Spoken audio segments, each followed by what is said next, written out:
I'm not going to take a lot of time because you have heard enough from the morning and you're too tired. And second, the story that I wanted to tell you is not the story that you have heard so far from the morning. I just wanted to sketch out of some experience that I went through as a biologist. And then I will say why Awareness in Action intends to do this kind of activity so that you can make sense out of it, because at the end of the day, the years ahead of you are going to throw some challenge to you.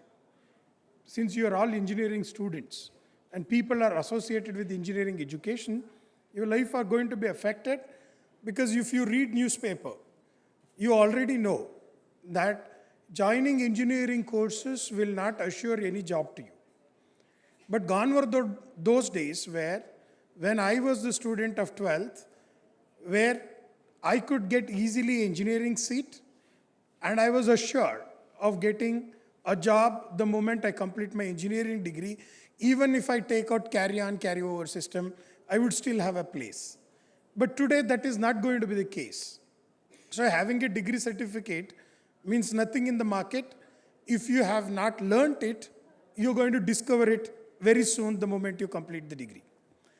Now, my intention is not to scare you.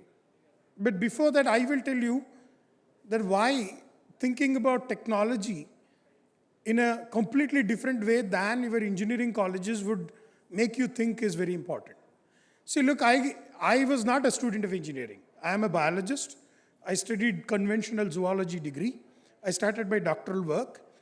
And I started working on very tiny things like frogs and snakes. I used to catch them, get DNA out of them, and spend time in the forest in the night getting bitten by leeches, doing a lot of conventional stuff, which is engineers used to look at us as very not unimportant kind of thing.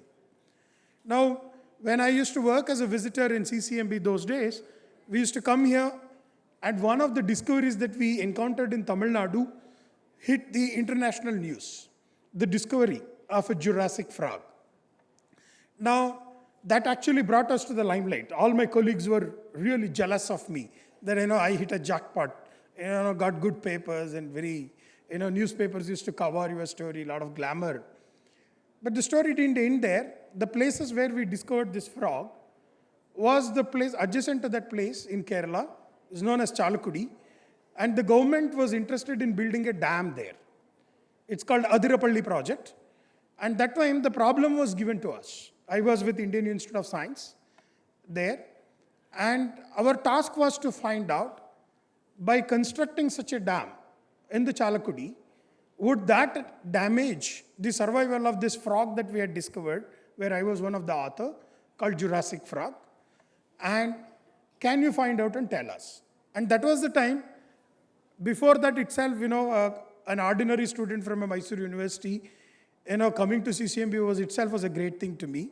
And then I was tremendously scared, because the first thing they said, the conventional stats that you have learned are not useful. You have to go for Bayesian statistics. So I was asked to do something called Markov chain Monte Carlo simulations. And I had no clue what the hell it was. But anyway, we had to learn it.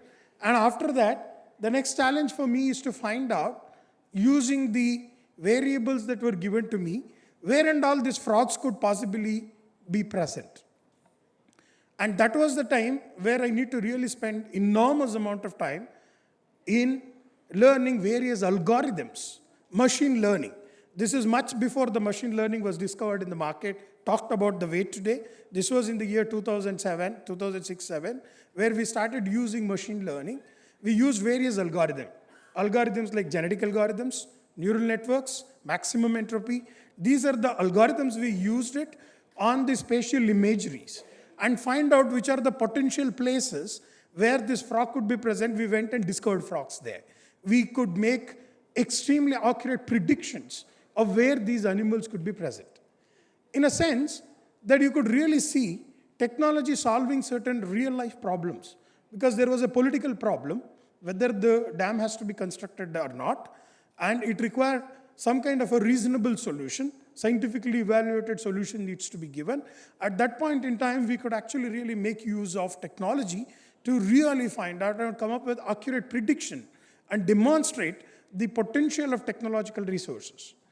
To mind you, when we were doing Monte Carlo simulations in CCMB, we were allocated in the third floor in CCMB a system which used to take 15 days of running bootstraps.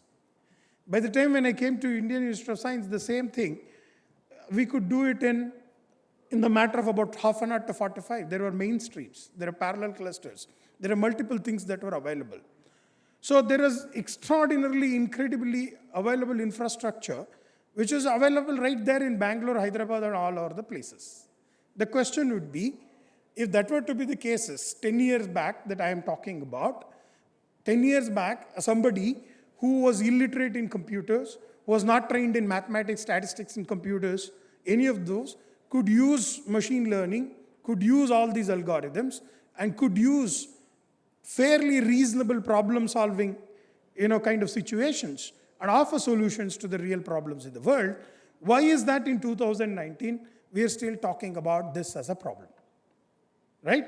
It should actually make us think, somebody see, I was not an engineer. I didn't join engineering, which was a conscious decision.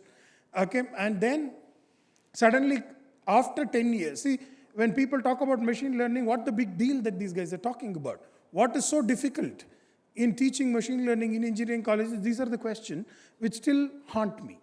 But this also makes us think that there is some kind of an inability that Indians have in order to produce this technology. Let's be very realistic in understanding this situation. The so-called IT revolution that we talk about today was an accident that happened in India.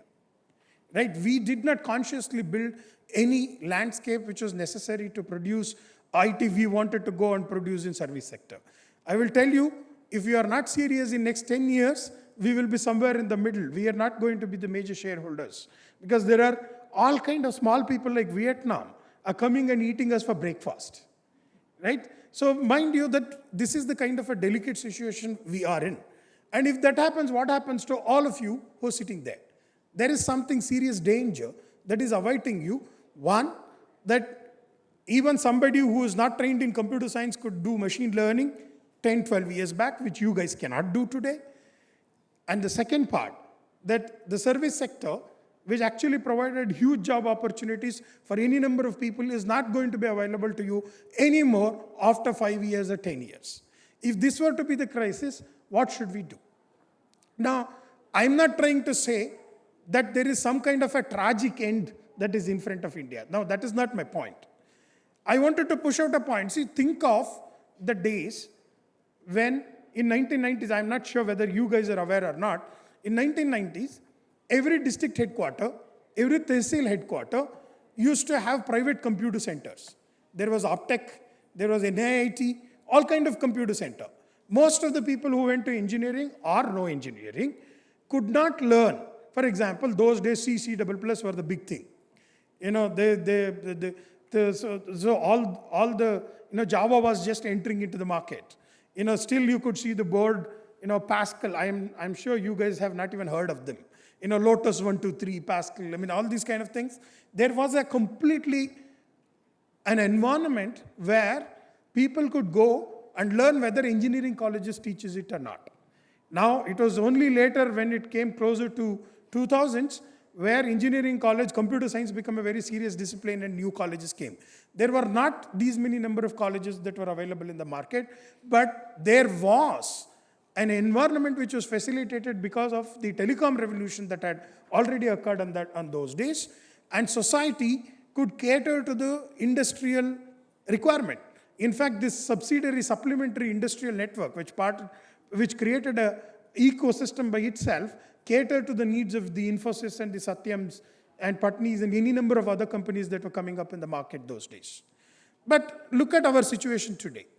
Now, so there is this machine learning, artificial intelligence, and robotics, and all kind of things that assume that engineering college is not upgraded enough to cater to the needs. Where do we go and learn? There are one or two institutions in Hyderabad, there are one or two institutions in Bangalore, where you have to pay exorbitant amount of money. And you have to go and learn there full time. How did we learn computers? How did my friends today who are CEOs of many companies have learned. They were not even engineering graduate. How did they learn? There was an opportunity for them after their college. They could go and spend 3.5 hours, pay some 10,000 rupees, 5,000 rupees. They borrow loan and they could learn various programs. And they were really brilliant professionals that they could solve a range of problems there. So one of the important aspects is that there is this missing climate which facilitates the learning activity, which could cater to the demands of the engineering colleges, where whether you like it or not, engineering colleges have their own difficulties in enhancing and upgrading their skills. And industries cannot invest on engineering college. They think that most of the engineering colleges are not equipped enough to invest on them. So there has to be an intermediary climate of learning which is missing. And it is the responsibility of the society and the government to facilitate and envisage such a climate if they see a future in these emerging technologies. It is one thing to talk about emerging technology. Another thing to talk about how do we create an environment where every possible person who wants to learn this should learn this. So one of the important aspects is this missing supplementary climate which are necessary in order to facilitate the problem solving. And second, now if you look at a large number of qualified engineers who are really capable, they're not anymore in India. Even if they are in India, they have their offices somewhere either in Singapore or in the United States. Now, a lot of my friends, they have owns company in India. They are unable to find good engineers for data management, for instance. They find it much more reasonable to open an office and hire an engineer in the United States and Singapore than running their company in India. And they run their company in India because there is a business opportunity, because you have water board, you have electricity board, they have data of customers of millions of people. So they need to be managed within India, but they hire executive outside India because Indian engineers are not capable of handling it. Now, these are a range of problems that I wanted to sketch, and I want to quickly come back to say, in order to respond to this, awareness and action wants to take two different lines.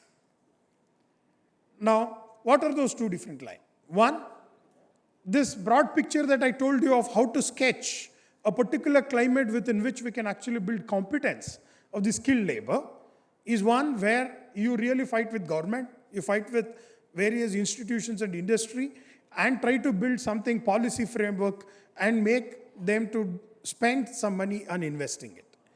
And awareness in action as an organization, independent of this policy, lobby, advocacy, etc., we also wanted to have a parallel stream. So therefore, we're going to launch series of programs where we are going to approach 100 industries, where we wanted to every year facilitate 1,000 internship within these industries through awareness in action. We wanted to build a specific kind of a program. Second, we wanted to create a network of institutions where we wanted to bring in experts from industry and organize workshops and lectures in various engineering colleges which are privately managed. Number three, we wanted to actually create a forum where really interested, committed engineering students get an opportunity to speak with somebody who is really important person like CEO or somebody who is head of the R&D of the various industry and bring a relationship between them. Now, these are the set of activities through which we wanted to say that we are going to set up a model on how industry institution had to interact with each other. Now, we will set that kind of a model in coming few months. Some of you will get that opportunity to participate in this program. Second part, we wanted to actually involve in big time in terms of pushing government, because we wanted to imagine what is going to be the future of technology by 2040, 2050. Now, if we don't prepare ourselves for those days, see, look, we didn't prepare for artificial intelligence because name one great R&D on AI in India. You don't have one. Name one on machine learning in India. You don't have one. So our gentleman rightly pointed out, many people from the morning have been pointed out that we don't have a particular kind of research culture in India. How do we bring it?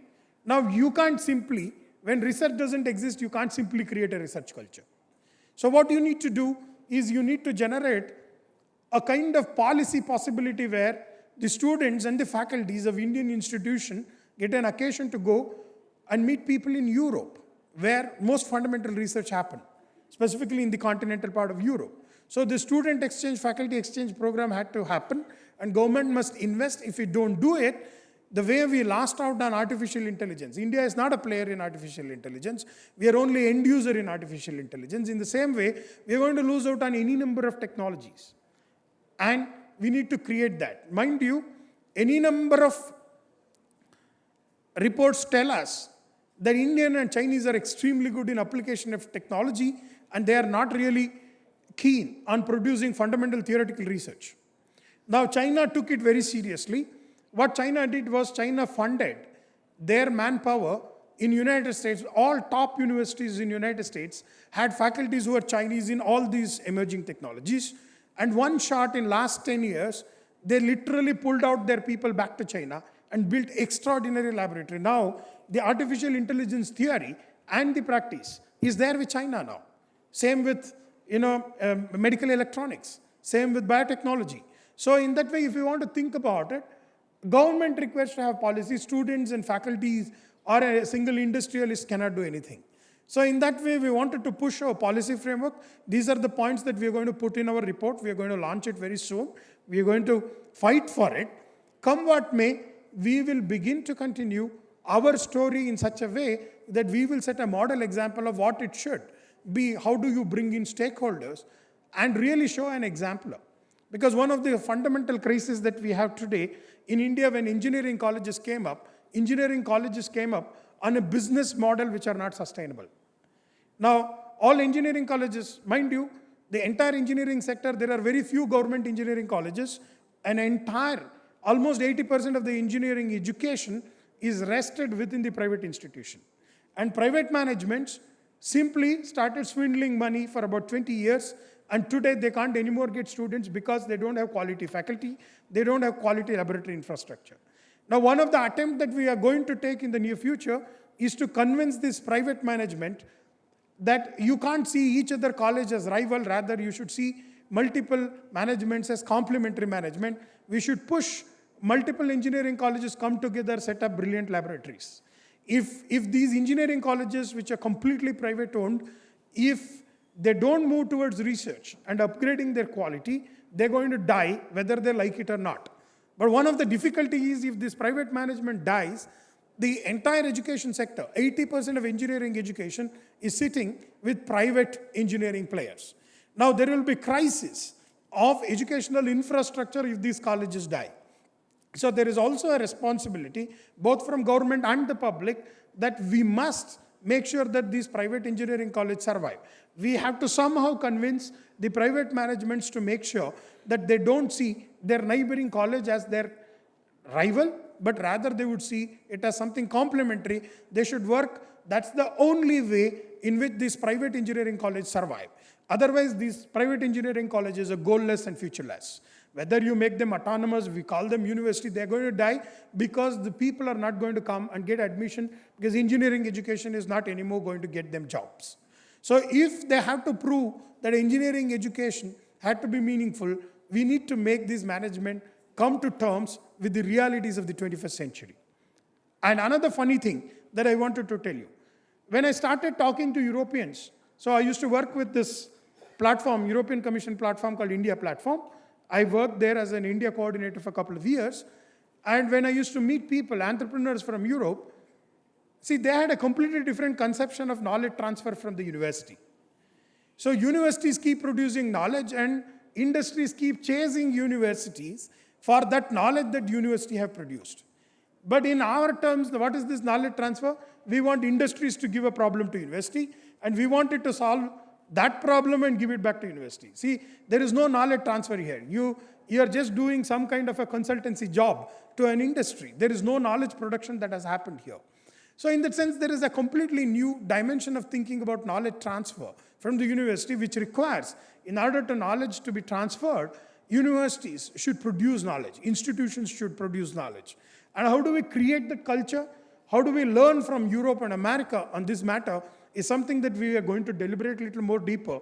And we wanted to push our government to think about it, because if we don't think in that way, the market of 2040 is going to be completely, radically different from what it exists in 2020. For example, see, India is a very unique place. See, most of us missed the land phone and directly we are on the cell phone. And my son, for instance, doesn't understand even that ordinary cell phone, he knows smartphone. And probably when my son comes to college, he would be talking about smart assistant. This is something that my father even today cannot use SMS. He uses his phone only for phone receiving and phone call. So there is an extraordinary gap. The technologies are changing at an extremely rapid pace. There used to be days in 1990s where every place used to have this STD, ISD booth, fax, EPA, BX, pager, everything. Today, your generation people don't even know what the hell these things are. So that is the rate at which technologies are changing, and it's going to change at a much more rapid rate. So the question is, if that is the rate at which it changes, next 20 years, 25 years, what is that our preparedness for the future? And the reason why it is important for students, because if you don't take this seriously, my life is not at stake. But your life definitely are at stake, because now already in service sector, people talked about midlife crisis. Now that's going to be reduced to 5 years in 6 years, because your knowledge is going to make you outdated in just 5 years if you are not adequately trained, and if there is no adequate infrastructure to reflect about what kind of upgradation, what kind of thinking process that you have to be party to. Now given this, we are going to spend some more serious time in producing. We have listed, we have reviewed what is the emerging technology today. We have had enough deliberation on what governments are trying to do, what universities have been trying to do, and they are highly commendable and appreciable, but that's not sufficient. Look, this is not some country like Belgium or Netherlands or Germany. We are 130 crore population, of which at least 50% of the people are seeking job today. Now, for that, if we have to cater the need, we need to have completely radically different approach to think about it. There are extraordinary opportunities that are in front of us, and there are also extraordinary crises that are in front of us. So in order to address this, we are going to think about it in this journey. For the kind of experiments that we are going to do on ground with the institution, I want all the students, student population, to join hands with us. The many industrialists are willing to help you guys. Many faculty members are going to help you guys. And we are also going to fight with all the same friends from the industry, university, and from the government to make sure by 2040, at least in about 5 to 6 domains, we are going to be the leader. So we have missed out opportunities in robotics, we have missed out opportunities in artificial intelligence, we missed out all these areas. We are just nowhere. If you look at the amount of investment, we are simply not there. Even though people might say growth rate, that this India, emerging economy, we are nowhere in the scene. But we should not make this happen even in 2040, because mind you, your dreams of having a car, having a flat in Banjara Hills, all these are dependent on what is our dream for 2040. It is not my dream, it is your dream which is at stake. If you want all this to happen with low EMI, and by 40th year you wanted to be out of loan, you need to take it bloody seriously. I hope all of you will take it seriously, and this is the road that we are going to take for the future. I hope all of you would join hands with us. With this remark, I will conclude. Thank you very much.